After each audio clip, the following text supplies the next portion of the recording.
Hi guys, in this video I will show you how to disable direct message on Instagram. What you need to do, just go to Instagram and then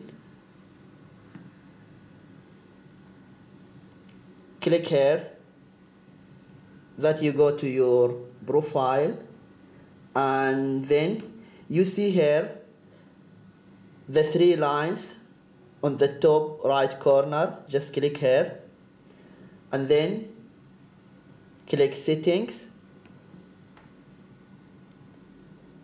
After that, notifications, and then go to direct messages. You see here message request on, group request on, message,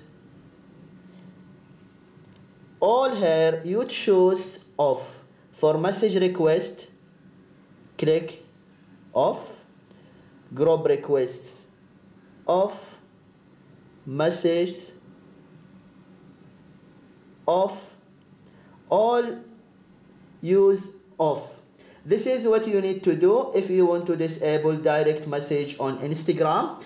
I hope this video is helpful. Please don't forget to give a like and subscribe to the channel if you are not subscriber yet. Thank you and see you.